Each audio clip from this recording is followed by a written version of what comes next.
Okay, welcome back to Feedback Control Systems. This is Module 7.2 titled Static Error Constants and System Type. The objectives of this module is to introduce static error constants, look at the steady-state error via the static error constants, talk about system type, and then finally steady-state error specifications. So based on the last module that we had, we saw this review using the final value theorem of some of the steady-state errors due to different responses, position response, a ramp response, a parabolic response, etc. Now what we're going to do is take that information and introduce a new term called a static error constant. So looking at the first one, we're going to define for essentially a step input here, this limit of, as s approaches 0 of g of s, our open loop characteristic here, we're going to define that as kp. So some gain k p, basically because it's a position constant relative to tracking a step input. For the second one, again, that was a ramp input. The denominator, the limit as s approaches 0, s times g of s. That in the box, we're going to call that k sub v for essentially a velocity system, tracking constant velocity via a ramp input. And then finally, for the parabolic input, k sub a because of tracking constant acceleration. So we're just going to make those definitions of those terms as shown there. We're going to call those static error constants. So now I just want to jump immediately into a few different transfer characteristics and look at some of these in a little bit more detail. So given the system here, unity gain feedback, input R of S, looking at the output C of S, we have a G of S as shown here. Now, we can't just, again, as a reminder, look at the G of S. This whole thing right here is G of S in the forward path.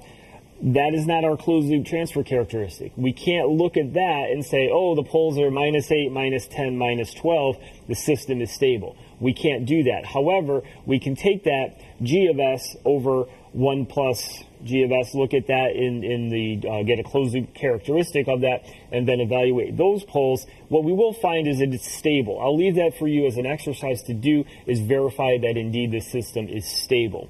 Okay, so once that system is stable, we can now use the final value theorem and evaluate our various constants here on the right, Kp, Kv, and Ke. So Kp is defined as taking the limit of that function g of s as s approaches 0. So essentially what I do is for any place I see an s term in here, just set it equal to 0, and what you'll see is I'm left with essentially all the constants. So I'll multiply those constants together in the numerator, the denominator, etc., divide them. I'm going to be left with a Kp of 5.208. So that would be my Kp term. And then for my Kv term, I'm going to take my Gs, first multiply it by s, and then evaluate that as s equal to 0. Well, the only difference between this and this is an s, so if I were to put an s there, all of these other terms were there, but now I have an s which is 0, so that's going to make my Kv term equal 0. And then similarly for Ka, I take my Gs times s squared, which again, that would be 0 as well. So I found these static error constants. I can now evaluate the steady-state error based on those. So my Kp term here, this was my steady-state error due to a step input.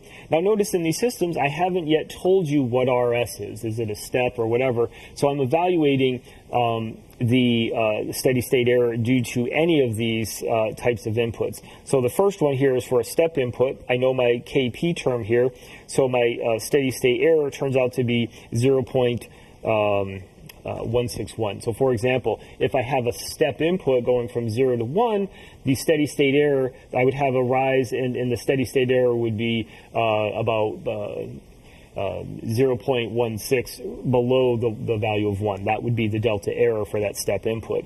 Now, because my Kv in K sub B and K sub A terms are both 0, looking at the steady-state error for there, 1 over Kv or 1 over Ka, that means I'm going to have infinite infinite error for those systems. So probably this is not a system we want to give a ramp input or even a parabolic input, but instead maybe a step input, but we are still going to have some error associated with that. So that's looking at that first characteristic.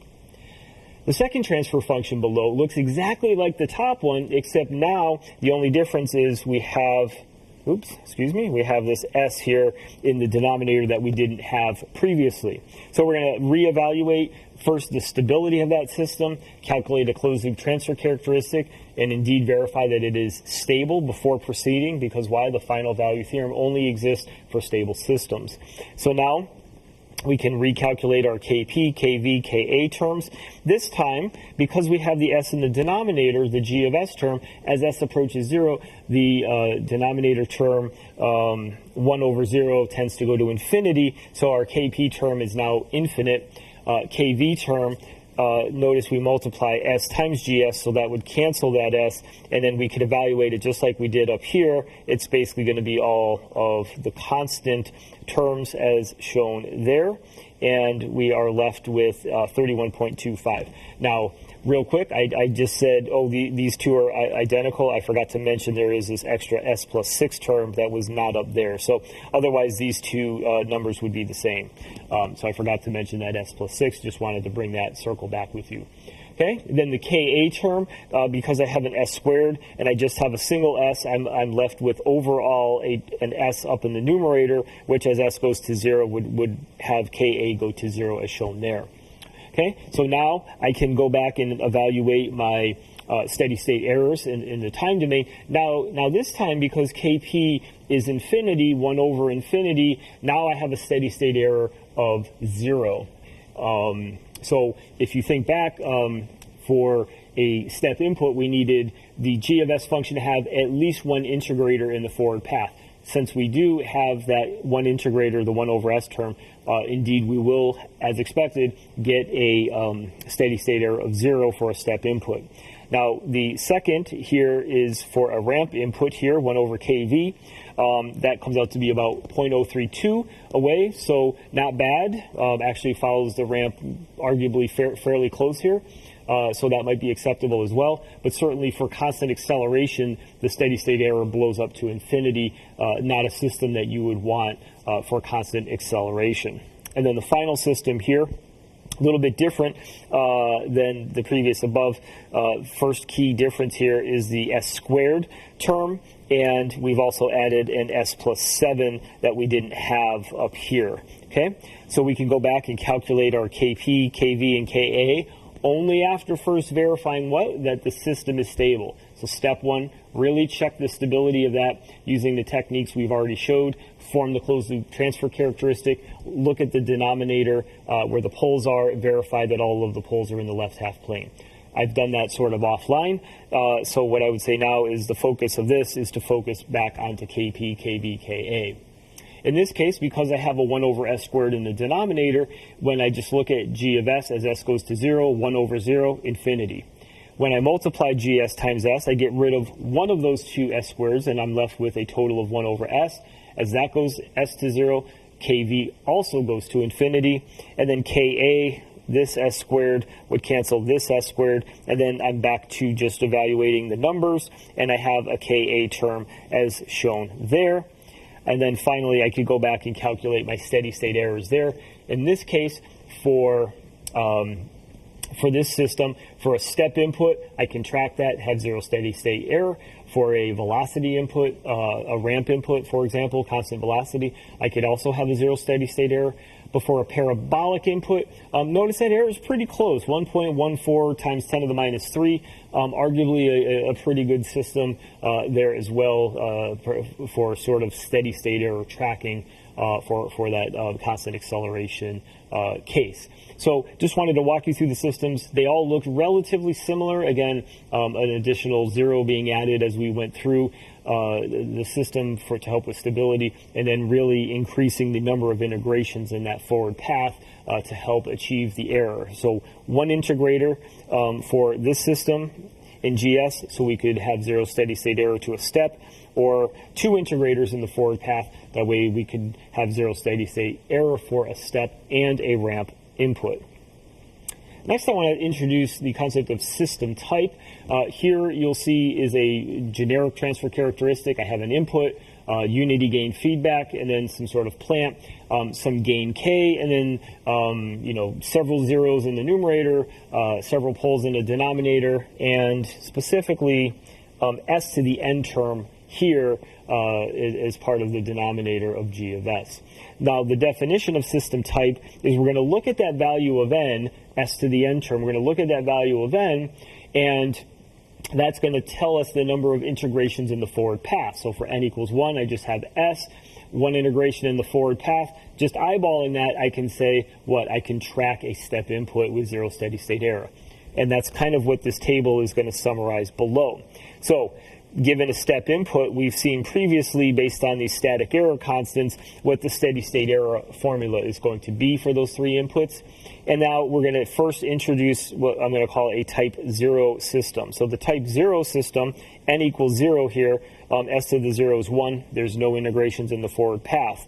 So that type 0, what happens from the previous slide, that was the top of the three systems. Notice that my KP term was going to be constant, and my error was 1 over 1 plus KP. So I was not able to track a step input for that case, and also my ramp and parabolic would have an infinite steady state error. So we saw that essentially on the previous slide. Now for a type 1 system, what is the type 1 system? N equals 1, S to the 1. I have one integrator in the forward path of G sub S. Okay, so because we have that, now my KP term approaches infinity, zero steady state error. I can now track a step input. And then similarly, we can look at for a ramp that was constant, so I will have some error associated with that. But for a parabolic input or a constant acceleration, infinite error, I cannot track that at all. Finally, a type 2 system, S squared. So these basically represent the three cases we saw on the previous slide. Type 0, type 1, type 2. And again, for that type 2 system, zero steady state error for both a step and ramp. And for the parabolic input, we have an error of 1 over Ka, which for that particular example was actually pretty small. So just a definition of system type, relating it back to the previous module, previous slide, and a sort of in a one-stop table format. Next, I want to look at the steady state error specifications.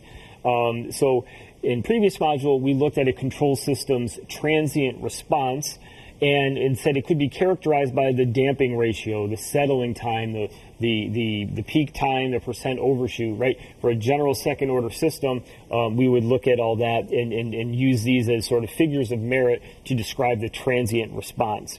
A system steady state error, as we're seeing in this module and the previous, we have these static error constants, position constants, velocity and acceleration constants, etc.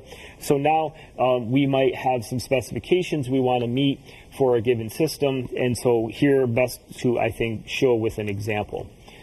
So the example here, we have an input, unity gain feedback, and then a G of S with some poles and zeros, and some gain K that we're asking you to design or adjust, such that I yield a 10% steady state error. Now, I'm not talking anything about transient response.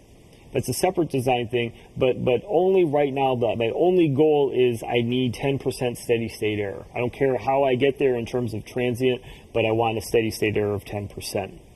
So looking at the table, one thing I can immediately look at here is my term there, my S term right there, S to the 1 power n equals 1, so that's going to be a type 1 system that I have here. And so for that system, to have a 10% steady state error, well, first of all, it can't be a step input, right? Because the step input for a type 1 system has zero steady state error. So certainly that I could meet that system with a step input, but instead of 10% error, I have 0, so we could say, well, I've overachieved. I did better than the spec.